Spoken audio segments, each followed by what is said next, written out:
Fala pessoal, tudo bem, gente? Sou o professor Luiz, professor de História. E pessoal, nós já iniciamos ontem o nosso canal falando sobre educação, que é o nosso objetivo daqui para frente, falar sobre história também, que é a minha área de formação, a nossa área de formação. Sou professor de História, historiador, e também falar sobre o âmbito político do Brasil e do mundo. Tá bem, gente? Então, o canal iniciando, você que está chegando agora, está começando a ver os vídeos, já deixa o seu like, se inscreva no canal, faça comentários, dê sugestões de temas para a gente poder continuar, começar um processo de engajamento, poder expor nosso conteúdo a público, tá? E a gente fazer esse canal crescer, que é muito importante, tá? Portanto, pessoal, por que é importante fazer o canal crescer? Porque, primeiro, que nós precisamos falar realmente sobre educação no Brasil e, principalmente, gente, o que está acontecendo, o descaso que está acontecendo na educação do estado de São Paulo há 3 anos, tá? Ainda dois, obviamente, porque estamos falando, eu quero me referir à atual gestão do governo Tarcísio de Freitas e da gestão do senhor secretário de Educação Renato Feder, que é o mal para a educação paulista e que tem que servir de mau exemplo para a educação brasileira. Da qual nós tivemos, inclusive, a ameaça desse senhor estar à frente de uma eventual gestão dele no Ministério da Educação no Brasil. E isso indicado, né, convidado a ser um ministro da Educação pelo ex-presidente da República, Jair Bolsonaro. Pois é.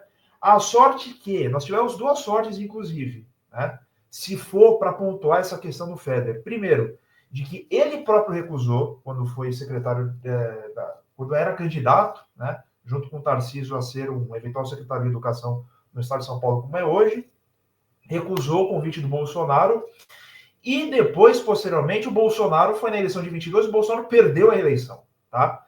Então nós nos livramos de dois tipos, né, de situação da qual nós poderíamos ter hoje o Feder à frente do Ministério da Educação. Primeiro porque ele recusou o convite e depois porque não ia adiantar, mesmo que tivesse aceitado, o Bolsonaro perdeu a reeleição para o atual presidente Luiz Inácio Lula da Silva, tá?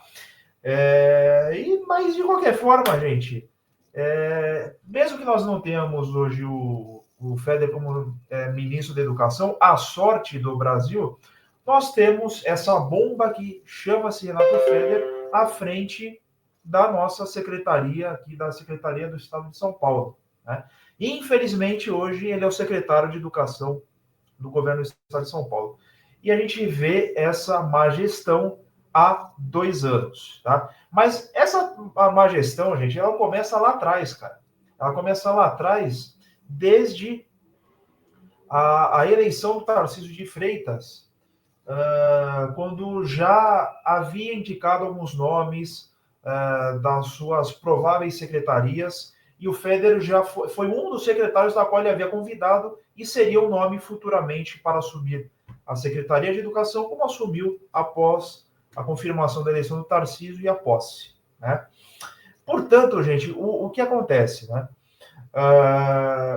Na época da eleição, já não foi por falta de aviso o que poderia acontecer se ele fosse secretário de projetos, o que ele implantaria de políticas dentro da secretaria, como nós estamos vendo hoje. Já havia a proposta de terceirizar a educação, como está sendo feito até hoje. Ou seja, vendendo o nosso patrimônio, a educação é o direito de todos, por isso que eu defendo a escola pública, a faculdade pública, a educação tem que ser 100% pública, para instituições privadas, para comandantes das gestões privadas estarem à frente da educação no estado de São Paulo. Isso já havia essa proposta, além da privatização de escolas. É um escândalo.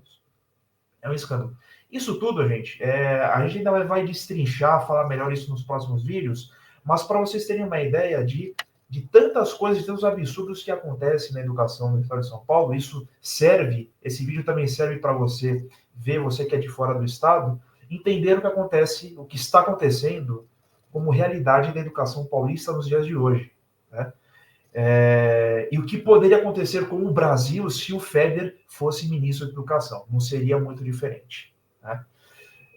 Portanto, gente, a educação paulista, ela respira por aparelhos, ela precisa de socorro, ela está pedindo socorro, clamando há muito tempo por socorro, e não há ninguém para salvar, e não há indício nenhum de que terá uma reversão do caso, tá?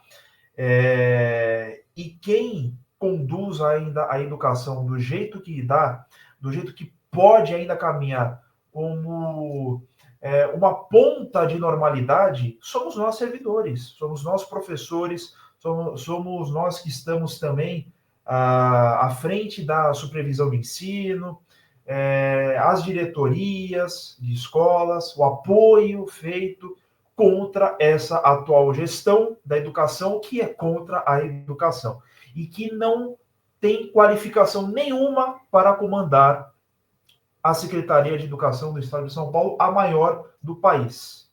A maior do país, tá? O Renato Feder, ele foi secretário de Educação no estado natal, meu estado de origem, o Paraná, e ele não fez nada de diferente, agora não está fazendo nada diferente em São Paulo, do que ele não tinha feito antes lá no Paraná. Essa questão de privatizar a escola, essa questão de videoaula no processo seletivo, que esse é o assunto do vídeo que eu quero tratar hoje. Os próximos nós trataremos mais adiante, nos próximos vídeos, da qual eu adiantei lá no início, de tantas barbaridades que existem, gente. De tantas barbaridades que existem e da situação caótica que encontra-se a nossa educação nos dias de hoje. E, gente, uma reflexão a fazer, pessoal, e isso é uma tecla que eu vou bater sempre também nos próximos vídeos, que é o seguinte: se o Renato Feder ele tivesse sido um ótimo secretário, ele não estaria aqui em São Paulo, ele teria continuado no Paraná, teria sua gestão aprovada pelos professores. Pelo contrário, ele saiu escorraçado do Paraná. Os professores botaram ele para fora da Secretaria de Educação do Estado do Paraná. A gestão Ratinho Júnior era uma das piores gestões que existe do governo do Estado, não só para a área da educação, mas como um todo. Principalmente a área da educação, a pior pasta do Paraná, porque ainda a atual gestão do Paraná continua com as políticas do Renato Feder. O Feder saiu, mas a gestão do Feder não saiu do Paraná. E o que ele fez lá está fazendo agora aqui em São Paulo. Olha esse absurdo que é o processo seletivo simplificado no estado de São Paulo. Porque, gente, não há coerência nenhuma o que esse atual governo está fazendo conosco, e principalmente com os professores categoria O, que são os contratados. Como pode todo ano ter um processo seletivo simplificado, da qual todos devem fazer? E aí tem a questão da videoaula, a polêmica videoaula. Porque, pessoal, é o seguinte, uma das coisas importantes que deve se pontuar. Primeiro que, eu até ia deixar isso para o final, mas vou adiantar. Essa questão da videoaula, tá? Eu não vou entrar tanto no mérito, mas eu vou dar minha opinião pelo seguinte. A videoaula, gente, é a questão de nem todo mundo, até mesmo professor, mesmo sendo remunerado, mesmo trabalhando, tem habilidade para trabalhar com a videoaula, certo? Para gravar um vídeo, porque não tem recursos, tá?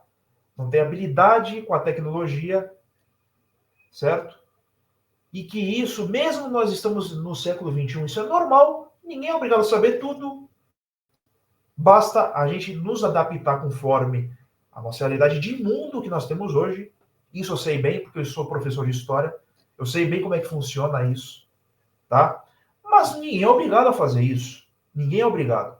Mesmo que na inscrição do processo seletivo se dê a opção de poder autorizar a imagem para poder participar, acaba sendo uma mensagem subliminar, porque acaba sendo algo impositivo. Porque se o professor não fez a opção, o candidato não fez a opção pela autorização da imagem para gravar a videoaula, ele vai ter desconto na sua pontuação para a prova prática, que é uma das etapas do processo seletivo, das provas do processo seletivo, além da prova objetiva que é feita presencialmente no caderno, na escola em que vai responder as questões. Primeiro que a videoaula é a prova de maior peso. Tá? Começa daí. Segundo que, se o candidato não optar pela autorização da imagem para poder fazer o processo seletivo, ele vai ter seus pontos descontados zerado, e aí, obviamente, ele apenas realizando só a prova objetiva, que são as questões no caderno, ele vai ter menos pontuação e vai perder classificação para outros que optaram por fazer a videoaula. Então, acaba sendo uma obrigatoriedade a videoaula. Eu acho que não precisa nem de colocar essa opção, que é um disfarce apenas, essa opção de autorizar ou não a imagem. Porque ele vai ter que fazer a videoaula. De qualquer forma, ele vai ter que fazer a videoaula. Entende? Então, assim, uma das coisas que é importante nós pontuarmos. Nem todo mundo tem habilidade com isso, com videoaula, e hoje, depois que o professor ele tem as suas aulas atribuídas, ele vai ser filmado de qualquer forma, porque ele está na sala de aula. A sala de aula hoje tem câmeras, certo? A sala de aula hoje tem câmeras, tanto filmando professores e menores de idade, que são os alunos, por grande parte, tá? Porque nós temos a EJA, mas em grande maioria filmando menores de idade, tá? Mesmo que seja para segurança, para outras questões, mas todo mundo é filmado, certo? Todo mundo é filmado, todo mundo está nesse processo de divulgação das imagens. Eu, particularmente, eu não tenho problema com isso. Eu não importo com isso, tá? Mas a questão é se colocar no lugar do outro e entender que nem todo mundo tem recurso financeiro para comprar uma câmera, para fazer uma gravação, tá? Habilidade com a gravação e também a questão do quê? Do conforto, no sentido de poder realizar uma prova com relação a isso. Porque é imposto para poder gravar. Entende? É imposto para poder gravar. E quando faz uma gravação simples, às vezes é negado. Às vezes é zerado a videoaula.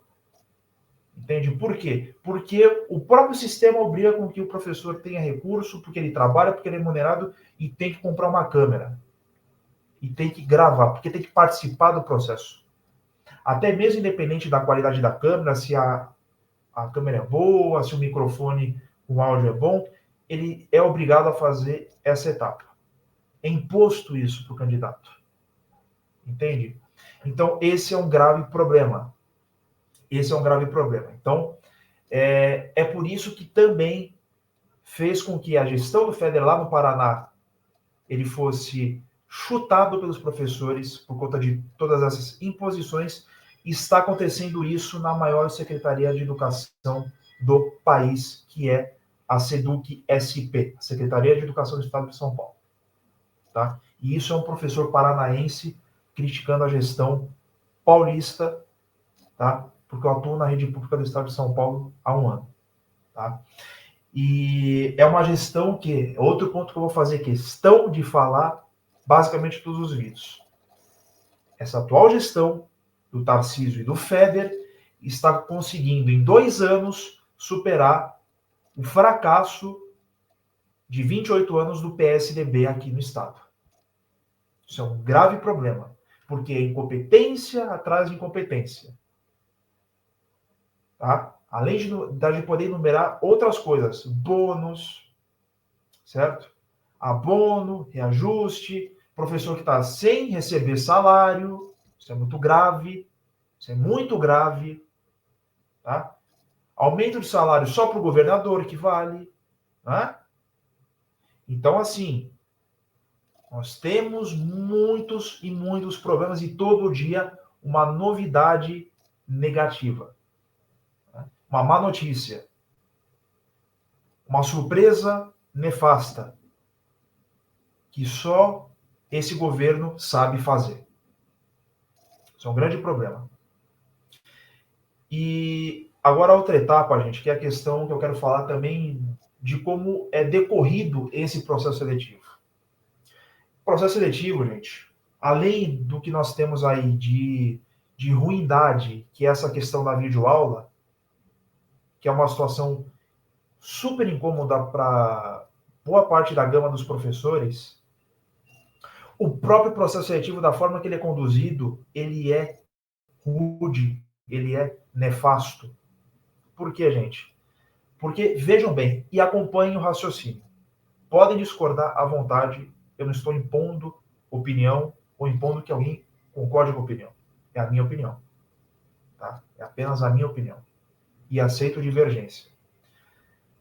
É o seguinte, gente. Professor categoria O, ele tem 3 anos de contrato. Certo? Tem 3 anos de contrato.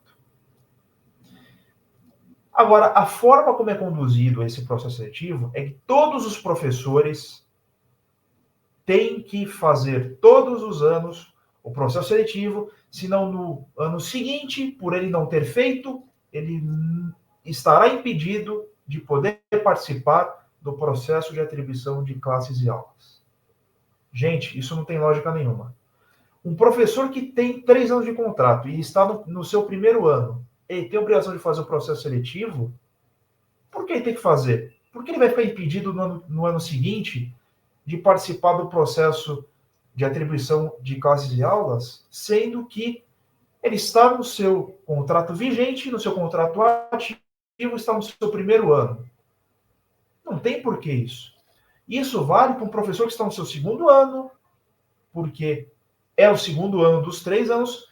Agora, para o professor que entra para o terceiro ano, né, que vai completar o terceiro ano de contrato, aí sim, certo? Ou seja, o professor que vai completar do segundo ano para o seu terceiro ano, que vai cumprir depois a quarentena, esse é necessário que se faça. Porque vai expirar o contrato, vai ter que cumprir a quarentena, e é importante ele participar do processo seletivo por conta disso. Tá? Então, assim, não há sentido algum que isso ocorra para todos os professores. O processo seletivo ele tem que servir apenas para quem está à busca da abertura de um contrato, que quer entrar para a rede estadual, para a rede pública, e para quem terá o seu contrato encerrado, que vai expirar porque vai completar o seu terceiro ano, que vai precisar cumprir a quarentena, até celebrar uma nova abertura de contrato. Isso é válido, isso é coerência com relação à realização do processo seletivo simplificado. Certo? Portanto, não há sentido, não há nexo de todos os professores todos os anos fazerem o processo seletivo. Sendo que, mais uma vez dizendo, sendo que quem está no primeiro ano de contrato, ou que está indo para o segundo, está com o seu contrato ativo, ainda está na sua existência para poder dar aula, né, poder participar do processo de atribuição de classes e aulas, onde não vai expirar. Agora, quem quer entrar na rede estadual, ou quem vai completar o seu terceiro ano, que precisa da renovação, aí sim é válido. Agora, qual é a lógica disso? Qual é o sentido que tem de todo ano fazer? Qual é o interesse que tem em todo ano fazer o processo seletivo simplificado? É pensando na qualidade do professor? Para testar o conhecimento do professor? Será que realmente é isso? Hã?